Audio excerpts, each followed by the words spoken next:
Mana Abrahamu, Mana Isaka, Mana Yakobo, turagushima umwami umwanya duhaye wo kuba imbere yawe dusenga twigishwa nawe binyuze mu ijambo ryawe n'umwuka wera akatuyobora. Komeza uhe ubwenge bwo mu ijuru umwami, kandi cyane cyane usange mu mitima yacu hari kubaha Imana. Urakoze rero umwami, umwuka wera ukomeze imirimo ya muri twebwe abizera, kugira ngo ukomezwe mu mwami ku munsi ku munsi, ndetse n'abatarakumenya tukaba tubibuka tubasengera, wakingura imitima yabo bizere, bahure n'ubutumwa bwiza babwizere, nuko wakinguye umutima wa Rudiya akita ku byo wa Paulo bavugaga iby'ubwami bwawe ibya Kristo, hanyuma akizera agakizwa, akaba yarabaye umugisha ukomeye cyane umugabane wose w'Uburayi, n'ubutumwa bwavuye bukajya ku isi, mu izina rya Yesu, amen. Uba Uwiteka ngo nibyo mukivuga ngo niyo shingiro y'ubwenge, ariko mukushaka ngo c'est le commencement, the beginning. The fear of the Lord is the beginning of wisdom. La crainte de l'Éternel, c'est le commencement de la sagesse. The beginning, itangiriro, le commencement, mwanzo. Kumcha Bwana ndiye chanzo cha hekima, mwanzo wa hekima.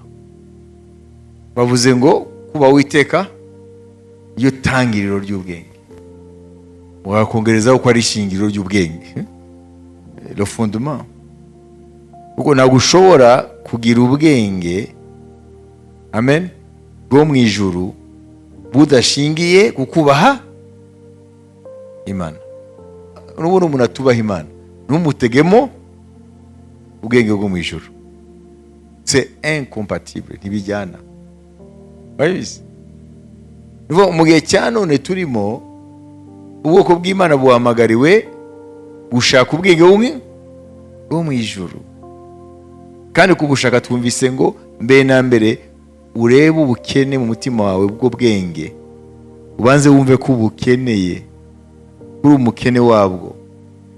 Kuko ntabwo ushobora gusaba ikintu utazi kubuze. Ubanze wirebe mu buzima bwawe, ese uyoborwa n'ubwenge bwo mu ijuru cyangwa ababwiye ngo ntawe bihure n'ubwenge bwo mu isi, ntawe buhure n'ubwenge bwo mu ishuri, n'ubwenge bwo mu ijuru. Yatanze ibisobanuro byabwo, yatanze ibiranga ubwo bwenge. Amen. None twumvise ko uba Uwiteka niyo tangiriro y'ubwo bwenge. Amen. None ikibazo kiraje ngo comment vivre cette sagesse dans le quotidien? Kwabaho gute, kwayoborwa gute n'ubwo bwenge mu buzima bwa buri munsi? Nimba ubwo bwenge tubufite, butuyobora gute mu buzima bwa buri munsi? Birasaba ko ubuzima bwacu, amen, amahitamo yacu ya buri munsi aba ahamanya n'ubushake bw'Imana, kandi nabwo tububona mu ijambo ryayo. Ubuzima bwa buri munsi si ubuzima bw'amahitamo? Nibyo si byo?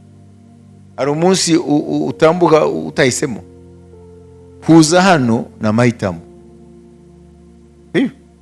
Abandi bahisemo kujya ahandi, kujya gusura inka, kujya gusura ibigori nimba byeze, kujya gusura inshuti, cyangwa kwigumira mu rugo gusa nimba nta kazi ufite, baguma gusa wirebera televiziyo n'ibindi. Ubuzima bw'umuntu buri munsi ni amahitamo. Ibi ntabwo bituruka ngo urakomeye, uriho hasi, uratunze, ntutunze, wize. Ubuzima bwa buri muntu umunsi ku munsi ni amahitamo. Nisemo kuryama, nisemo kubyuka, nisemo kwicara muri salo, nisemo kugendagenda muri quartier, sibyo? Nisemo gusoma, nisemo kuririmba, nisemo kwiyiriza, nisemo kurya, nisemo nimugoroba kujya ku rusengero, mpisemo kutajya ku rusengero ajya gusura inshuti. Mpisemo niyo igize ubuzima bwa buri munsi.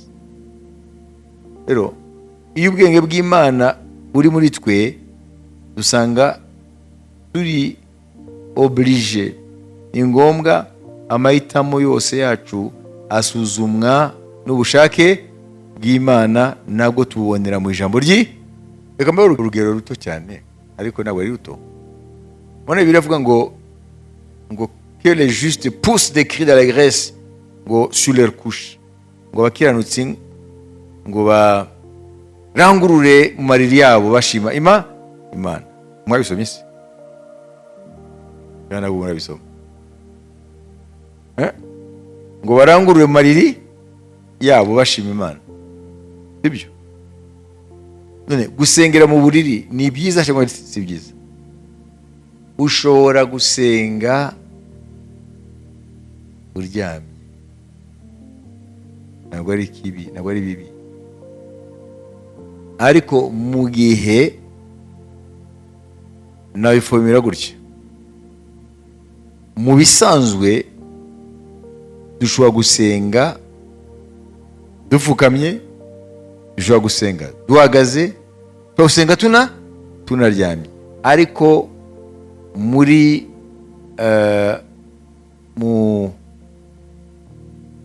muri culture ya Bibiliya, culture ya Bibiliya cyangwa umuco wa Bibiliya ku nsengero ya kera, amen, nuko Imana kuko tuyiha icyubahiro dukwiye gupfukama. Ariko nibivuga ko muri Yesu, amen, amasengesho Imana yemera gusa nayavuye ku bapfukama. Ayisi akwita la reverence, sibyo? Kubaha umwami. Rero nukumenya nibiki by'imihango nibiki bitari mihango. Tubabyumvise? Amen. Uko ushobora kuba umukristo ariko ukaba uhambiriwe n'imihango. Umva ko Dieu est lié par certains gestes et certains ceci cela. Ntabwo Imana irarenza ibyo byose.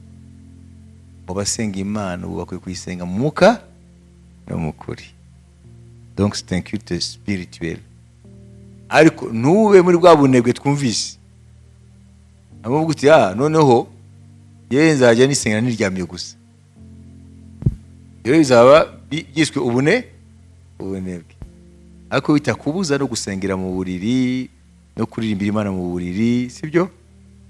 No gusoma ijambo ry'Imana mu buriri mbere yo kubyuka, mbere yo kuryama, nta forume ihari. Ariko ukagira umwanya wihariye, nimba nta nzitizi zihari, ukaba ufite amavi. Muracyo afite? Udafite n'ibibazo ku mavi.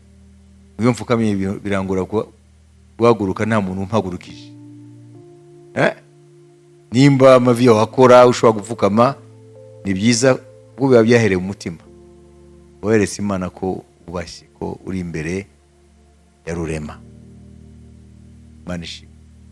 Ntabwo ari amavi y'amaguru, aba amavi yo mu mwuka. Wa muntu imbere abapfukamye imbere y'Imana. Kayiha icyo cyubahiro. Manishi. Uzasomye Paulo, ngo ndapfukamye imbere y'Imana. Imiryango yose yo mu isi no mu ijuru yitirirwa. Werapfukamaga. Ntumwa Zara yarapfukamaga. Ariko Dawidi nakavuga ati no mu mariri ntibimbuza kuzamura ijwi. Ese nyuma ngo no mu buriri ntabwo bimbuza kuzamura ijwi. Ariko mu bisanzwe nimba tudafite ikibazo turapfukama. Ikimenyetso cyo guha Imana icyo cyubahiro. Ariko cyane biba yaturutse mu mutima imbere. Ntabwo tubikora mu muhango n'umugenzo. Rero tukwiye kumenya rero ubwenge bw'Imana butuyobora muri ubu buzima turimo, budutuma dufata buri munsi mahitamo yacu, ugafata akanya ko gutekereza nimba ayo mahitamo ahwanye n'ubushake bw'Imana. Kandi ubushake bw'Imana ubumenya hehe? Mu ijambo ry'Imana. Amen. Kubera ko ijambo ry'Imana ritumurikira mu mahitamo yacu, kuko mu isi ariyo umuvuduko w'itumanaho, ibintu birahinduka vuba vuba, le flux d'information ni nyinshi cyane, hanyuma n'amakuru ni menshi buri kanya. Iyo rero biragenda bihindura imitekerereze y'abantu, ugasanga bamwe barahitamo bagahitamo amahitamo ajyanisha n'isi aho kujyanisha n'ubushake bw'Imana, kuko nta mwanya bafite kugira ngo ijambo ry'Imana ribamurikire ibyo bashaka guhitamo. Imana ishimwe. Amahitamo y'umuntu w'Imana akwiye kuba amurikiwe n'ubushake bw'Imana. Rero kugira ngo tubashe kugendana n'ubwenge bw'Imana, dukwiye kuba turi abantu bakunda ibihe byo gusenga. Kubera iki? Kubera iki udashobora kugendera mu bwenge bwo mu ijuru utari umuntu ufite ibihe byo gusenga? Kubera gusa ko ni mu gusenga duhabwa icyo bita discernement, niho haza gusobanukirwa, kurobanura ibiri byo n'ibitari byo. Uko byinshi mu isi ntushobora kumenya ko atari byo keretse umurikiwe n'umucyo w'Umwuka Wera. Mu masengesho duhabwa iki? Discernement. Duhabwa insight, kubona ibintu uko Imana ibibona. Iyo umuntu ari umuntu akunda kugira ibyo gusenga, agira ijisho ry'umwuka rimurikiwe n'umucyo w'ijambo ry'Imana. Ariko umuntu udakunda gusenga ntashobora kugira spiritual wisdom, ubwenge bwo mu mwuka buba kureye. Wabizi? Ntashobora kubona ibintu uko Imana ibibona. Niyo mpamvu ubona ushobora kubwira abantu mu itorero ibintu, ariko bamwe ntibabyakire mu mitima yabo, kuko batafite iki? Spiritual wisdom. Ntibafite ubwenge bwo mu mwuka. Bo bafite iki? Jugement ya kimuntu. Bareba ibintu mu buryo bw'inyama n'amaraso, ntibabireba mu buryo bw'umwuka, kuko badafite ubwenge bwo mu ijuru. Ubwenge bw'umwuka ntabwo bafite. Ntushobora kumenya ibyo Imana iravuga mu gihe umutima wawe wuzuye ubwenge bw'isi, utari ubwenge bwo mu ijuru. Amen. Uko bimeze. Rero amasengesho ni ingenzi. Ikindi ukwiye kuba uri umuntu uzi guhagarara mu buntu bwa Kristo, guhagarara mu buntu bw'Imana, ubuntu bwa Kristo, ubuntu bw'Umwami Yesu, ukamenya ukuntu buhagararamo buri munsi. Muribuka Pawulo yari afite ikibazo cy'igishakwe mu mubiri, sibyo? Ntabwo birivuga icyo ari cyo, echarde. Nubwo benshi bashaka kubivuga, ariko si byiza kujya odora y'ibyo Bibiliya itavuze, yo guma mu byo Bibiliya ivuga. Amen. Kiriya gishakwe cya Pawulo uko biri kose yari ikibazo, kuko ngo yasabye umwami inshuro 3 ngo akimukize. Ngo umwami aramubwira ngo ubuntu bwanjye buraguhagije, imbaraga zanjye zigaragarira mu ntege nke zanjye. Ntabindi yamushubije. Nivuga ngo ubuntu bwa Kristo tugiye kumenya ukuntu tubuhagararamo ku munsi ku munsi, kugira ngo buriya bwenge bw'Imana bubashe kubugenderamo. Ntabwo muvise bwa bwenge ko bumeze, ziriya karakterisitike zabo, uraboneye, urabona? Iyo ubirebye rero ntabwo ushobora kubugenderamo udahagaze mu buntu bwa Kristo, guhagarara mu buntu bwa Kristo. Amen. Ye ku munsi sinshobora kudasenga Umwami, ubuntu bwawe uyu munsi ushoboze intama zawe, ushoboze bakwizera mu byo bakora byose.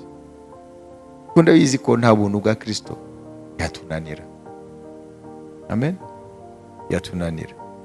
Nta byiza twakora nta buntu bwa Kristo. Amen. Kabone nubwo twabyifuza twabura imbaraga zo kubikora, wasanga turakora ibintu bya kamere. Amen. Ikindi, ukwiye kuba umuntu afite umwanya wo kumedita, gutekereza ku ijambo ry'Imana kugira ngo urishire mu bikorwa. Kumedita ijambo ry'Imana, gutekereza ku ijambo ry'Imana ku munsi kugira ngo urishire mu bikorwa. Aho muvirize, iyo dufite ibihe imbere y'Imana, amahitamo yacu aba meza kuko amurikirwa n'umucyo w'Imana. Ikindi nacyo, iyo dufite umwanya wo kumedita ku ijambo ry'Imana, gutekereza ku ijambo ry'Imana, twisanga Umwuka Wera yubatse character yacu, yubatse uko twitwara, bikagenda bikosoreka, biganisha kugenda dushushanywa n'Umwami Yesu Kristo. Amen. Ikindi necyo kugira ngo ubwenge bw'Imana budukoreremo, bwiye kubaho muri perspective y'ibihoraho. Kuvuga ngo dukwiye guhitamo ibintu biganisha mu buzima bw'iteka. Nibyo bita vivre avec la perspective de l'éternité. Nukora ibintu nk'uko ingaruka yabyo igarukira muri ubuzima gusa, ari ugakora ibintu wumva ko ingaruka yabyo ari iteka ryose. Amen. Reka nguhe urugero. Tuvuge nshaka kugufashisha ikintu runaka, okay? Aricyo nshaka kugufasha. Nimba ndi muri ubwenge bwo mu ijuru ariko bunyobora, ntago mbona gusa ngufasha gutyo, ye mbibona ingaruka yabyo mu buzima bw'iteka. Kuvuga ngo mbikoreye Kristo binyuze muri wowe. Ayibise niwe azangororera, niwe azanyitura. Wowe ushobora kutabibona, ariko niko bimeze muri yewe. Nahisemo gukora ibyo. Ibyo nibyo byita kubaho, gukora ibintu wihitamo muri perspective ya eternite cyangwa y'ibihoraho. Wabibise? Ariko umuntu adafite iyo perspective ya eternite cyangwa inscrire ses actes dans la perspective de l'éternité, gukora ibintu ariko wowe uziga iteka ryose, kabone nubwo bikorera mu gihe cya none, ariko ingaruka yabyo uyireba mu gihe kizaza cy'iteka. C'est différent. Igihe kizaza n'igihe cy'iteka biratandukanye. Amen. Nivuga ngo iyo bavuze ubuzima bw'iteka, nivuga ngo nibirenze ubuzima bwo mu isi, kuko twebwe turizera ko nyuma y'ubuzima hari ubundi. Dukora ibintu mu buzima bwa none ariko bifite ingaruka mu buzima bw'iteka. Donc l'éternité. Nous inscrivons nos actes dans l'éternité.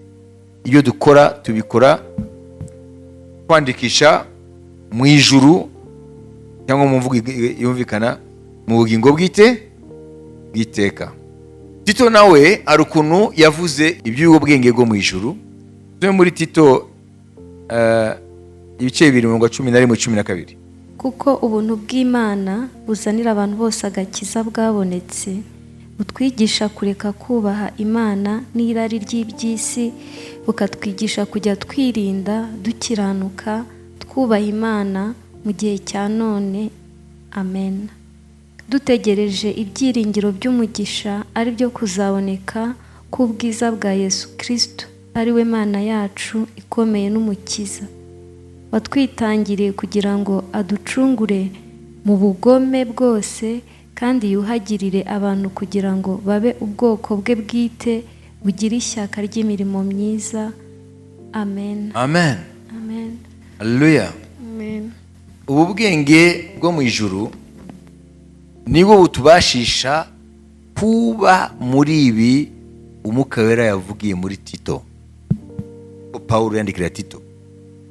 Uvuga ngo hano aravuga ngo ubuntu bw'Imana buzanira abantu bose agakiza bwabonetse.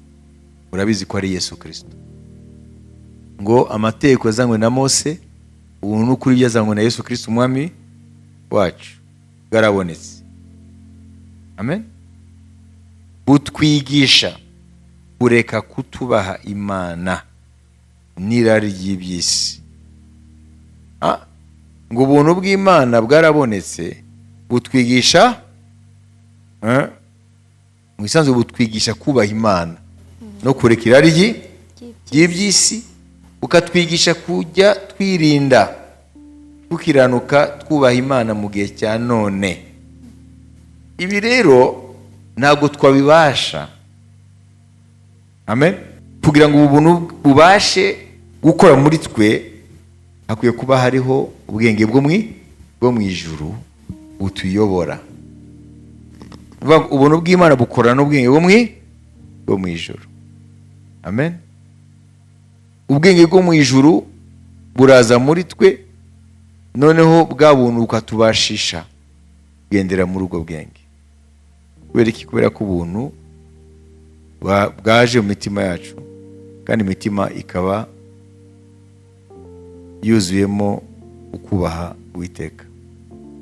Ese hari agakiza katarimo kubaha Uwiteka? Ikabaho. Ese hari ubuntu bushobora kuba mu mutima utubaha Imana? Ese buriya bwenge bwo mu ijuru mwumvise bushobora kuba mu mutima utarimo ubuntu, utarimo no kubaha Imana? Bishoboka. Ni ibintu rero byinjiranyamo. Amen. Uyu munsi rero impamvu iri jambo ryaje ni ukubera biriya twabanje kuvuga ngo turi mu minsi mibi.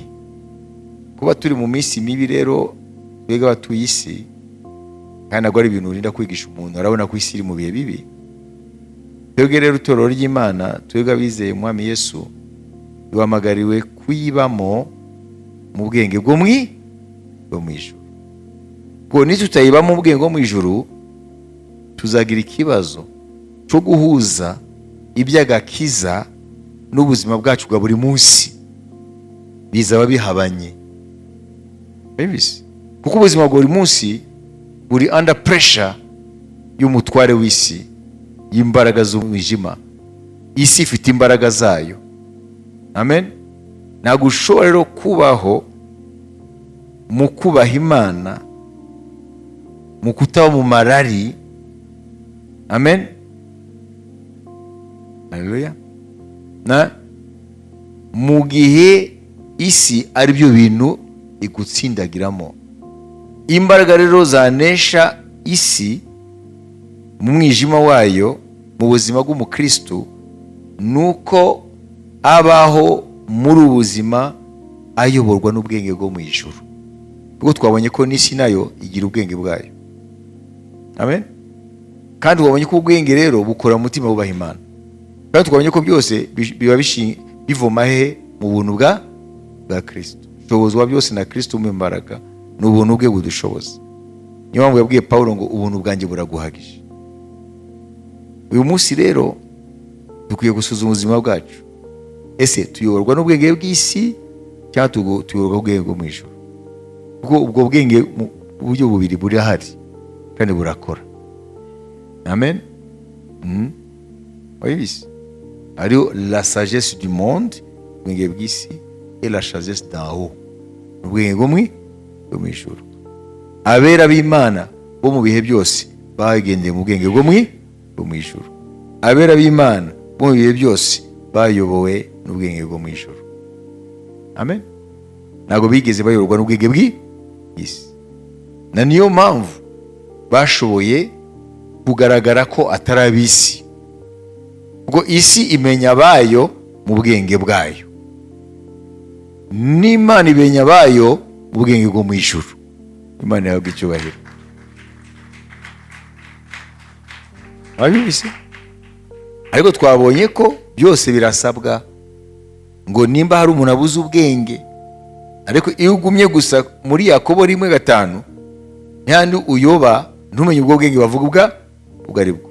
Ugiye kuva muri Yakobo 1:5 ugakomeza ukajya muri Yakobo 3, amen, 17, 18, umenye bwa bwenge duhamagara gusaba ni ubuhe. Amen. Reka dusubire mu gusoza iyo mirongo. Yakobo 1:5 na Yakobo 3:17 tubihuze. Ariko niba hariho umuntu muri mwe ubuze ubwenge, abusaba Imana iha abantu bose itimana itishama, kandi azabuhabwa. Amen. N'umurongo wa 6. Ariko rero asabe yizeye, ari ntacyo ashidikanya, kuko ushidikanya ameze nk'umuraba wo mu nyanja ujyanwa n'umuyaga ushushubikanywa. Amen. Ahitazi ikibazo n'ubuhe bwenge? Aho se babuvuze? Bavuze ubuze ubwenge n'ubuhe bwenge? Ko twumvise ngo hari ubwenge bwo mu ijuru n'ubwenge bwo mu isi. N'ubuhe bwenge bakubwiye gusaba? Uhitugende rero muri Yakobo nyine 3:17, 18. Ariko ubwenge buva mu ijuru irya mbere buraboneye, kandi n'ubw'amahoro, n'ubw'ineza, bwemera kugirwa inama, bwuzuye imbabazi n'imbuto nziza, butarobanura ku butoni, kandi butagira uburyarya. Amen. 13 none ubwire ku 18 kugira ngo byumvikane neza. Ninde muri mwe w'umunyabwenge kandi w'umuhanga, niyerekanishe ingeso nziza imirimo ye, afite ubugwaneza n'ubwenge. Ariko niba muhorana amakimbirane akaze mu mitima yanyu, mugahorana intonganya, ntimukabyiratane ngo mubeshyere ukuri. Bene ubwo bwenge si bwo bumanuka buvuye mu ijuru, ahubwo n'ubw'isi, n'ubw'inyamaswa abantu, ndetse n'ubw'abadayimoni. Kuko aho amakimbirane n'intonganya biri, ariho no kuvurungana kuri, no gukora ibibi byose.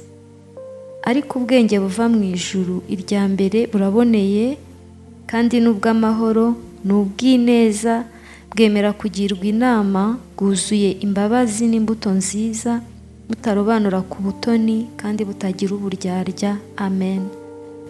Abibise. Amen. Ayo bakavuga rero izo mbuto izo arizo. Yo 18. Okay? Kandi imbuto zo gukiranuka zibibwa mu mahoro n'abahesha abandi amahoro. Amen. Mwumvise? Niba ngo bwa bwenge butandukanye n'ubwenge bwo mu ijuru babuvuze ibintu bitatu. Amen. Bavuze ngo n'ubwenge bw'isi, n'ubwenge bw'inyama n'amaraso, kamere, inyamaswa, kandi n'ubwenge bw'abadayimoni. Iyo bavuze inyamaswa ntabwo ari inyamaswa zero mu ishyamba. Bivuga ngo iyo umuntu agendera muri kamere, Bibiliya ivuga ko agenda nk'inyamaswa, kuko iyo inyamaswa ikeneye n'ibyo nawe abakeneye kurya, kunywa, kuryama, ibiki byose. Abibise? Donc bavuga l'homme animal, umuntu inyamaswa, abatandukanye n'umuntu w'umwuka. Buriya bwenge rero butari ubw'Imana, butari ubwo mu ijuru, Bibiliya yavuze ngo n'ubwenge bw'isi, n'ubwenge bw'inyamaswa, muntu, n'ubwenge bw'abadayimoni. Kugira ngo rero ubwo bwenge rero n'ubu tuboneka mu twebwe. Amen. Ukwiye gusaba ubwo mu ijuru. Amen. Kandi ubwo mu ijuru bahise batubwira ikiburanga. Kandi ubwo bwenge rero bumanukira mu mutima wubaha Imana. Kandi uwo mutima wubaha Imana niho Imana yasutsemo ubuntu bwa Kristo bubashisha uwo muntu kubaho muri bwa bwenge bw'Imana. Amashimwe menshi kumwameza.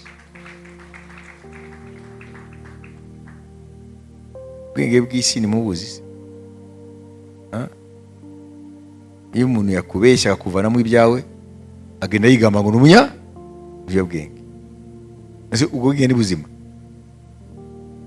Uhita bwinjira muri kategori y'iriya rema ya gatatu y'uburanga, ubwenge bw'abadayimoni. Ubwenge bw'abadayimoni. Bya bintu mujya mwita ngo ubucakura, n'ubuhe bwenge ubwo? Pese n'ubwenge bw'abadayimoni. iyo umuntu agiriye nabo umuntu akumva yagize ubwenge, yamurukanije ku kazi urugero, cyangwa yanyuze hirya no hino agafata umwanya we, ubwo ni ubwenge nyabaki wa dayimoni. Voilà, ibi yamaze kubivuga hano. Rero umukristo akwiye gusenga Imana imuha ubwenge bwo mu ijuru. Imana yagucyubahira. Igihe cya none rero ibe yakise iminsi mibi, tukwiye kurangwa n'ubwenge bwo mu ijuru. Kandi nuvuge ngo narabubuze, bakubwiyeho bukura, bagire gute? Ubusabe, kandi nusaba ushidikanya n'imitima ibiri, ubusaba Imana birabuguha, ariko busanga umutima wubaha Imana. Hanyuma umutima Yesu yashizemo ubuntu bwe kugira ngo ubashishe uwo yakire bwa bwenge bwo mu ijuru bugenderamo. Amen. Mwumvise?